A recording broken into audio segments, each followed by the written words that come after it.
কল্যাণীয় শ্রীমান সনত কুমার চট্টোপাধ্যায়। অসাধ্য যা অগম্য যা, অসাধ্য যা অগম্য যা, অগম্য মানে আমি যেতে পারি না যেখানে, বলো কেমন করে, মানে আমি যখন বলতে চাইছি আমি পারছি না বলতে, অসাধ্য যেটা।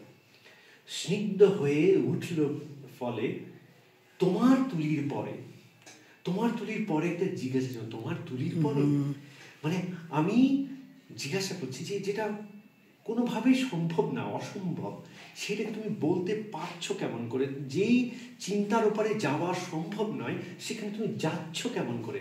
স্নিগ্ধ অর্থাৎ কিনা যে গন্ধ এবং স্নানের পরে যে আমাদের পবিত্র রূপটা ফুটে ওঠে, সেটা কেমন করে ওঠে তোমার তুলির পরে, যখন তুমি আঁকো তখন সেটা তুমি কেমন করে তাকে অত পবিত্র করে তোলো। জিয়ের রসে জাগিয়ে দিয়ে তুললে তুমি ধরে, অরূপ হতে রূপ লোকেতে আমার বংশধরে।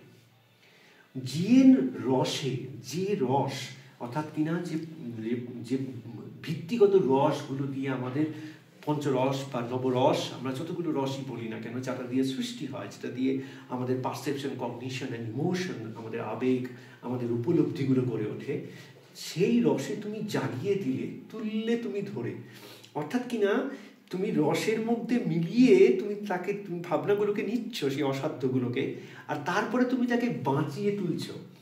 অরূপ হতে রূপ লোকেতে, যার রূপ নেই, নিরাকার, যেটা হচ্ছে পুরো ব্রহ্মাণ্ড, সেটা হচ্ছে নিরাকার। আমরা নিরাকার তাকেই বলি যে সর্বশক্তিমান সর্বভূতেষু।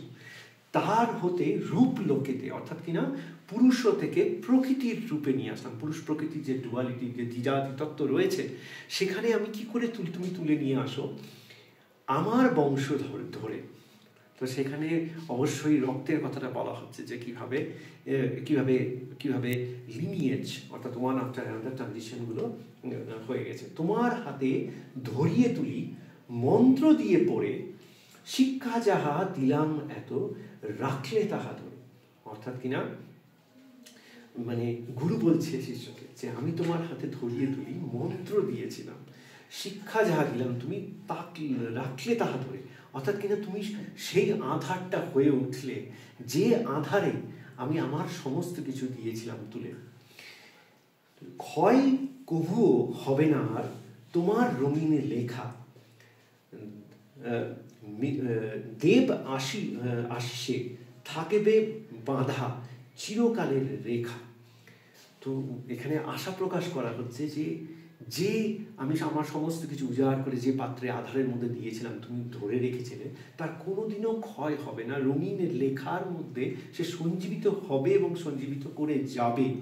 দেব আশিসে, অর্থাৎ কিনা ঈশ্বর, তার সৃষ্টিকর্তা, সে তার আশীর্বাণী তা তোমার মধ্যে দিয়ে রাখবে, আর সেটা বাঁধা পড়ে থাকবে সেই রেখাগুলোর মধ্যে, যে তুলির টানগুলো তুমি দেবে।